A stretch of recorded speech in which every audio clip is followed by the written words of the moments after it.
Today's psukim tell about the second feast that Achashverosh makes. This one for the residents of Shushan Habira, literally the capital Shushan.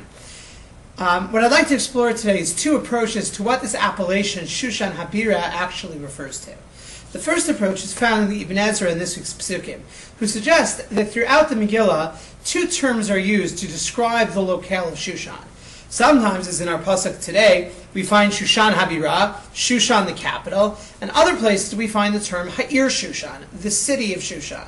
The Ibn Ezra suggests that these really refer to two different locations. Ha'ir Shushan, the city of Shushan, refers to the entire municipal area of Shushan, the great sprawling metropolis, which is where most of the Jews of Shushan resided. He suggests that Shushan Habira, the capital of Shushan, refers to a governmental district surrounding the palace and has a much more specific reading, and suggests that by going through the entire Megillah with sensitivity to whether the Megillah is employing the term Ha'ir Shushan, the city of Shushan, or Shushan Habira, Shushan the capital, will yield very specific results. To give you one short example from psukim that we'll read later in the Megillah, at the end of the third chapter of Perek Gimel,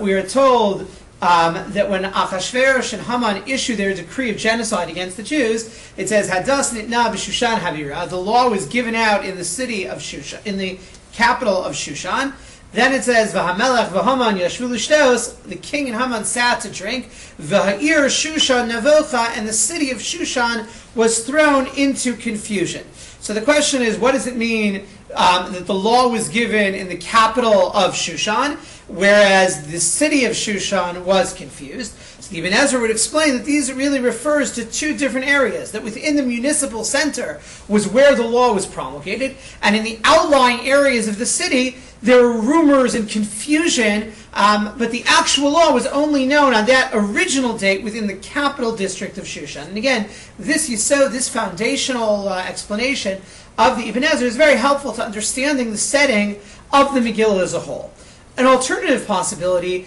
is to focus on other uses of the word bira in Tanakh, particularly in the books of Nehemiah and Divrei Hayamim, where the word bira, the capital, is a term meaning Yerushalayim in general and the Beis HaMikdash in particular. And again, this has to do with a second layer to the Megillah, the fact that one of the issues at play in the Megillah is the question of the relationship of the Jews living in the Persian Empire who have not chosen to return to Yerushalayim during the time where the first exiles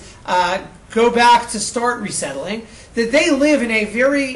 tenuous kind of place, that the question of who really is their king, is God their king, is Achashverosh their king, is Yerushalayim their center, is Shushan their center, and if one is to go with this approach, each time Shushan Habira, the capital of Shushan, is referenced, it is actually an oblique reference to this basically issue of dual loyalty that the Jews of Shushan were contending with during the story of Purim. So again, two approaches to Shushan Habira, the capital city of Shushan. One is that it refers specifically to the governmental hub,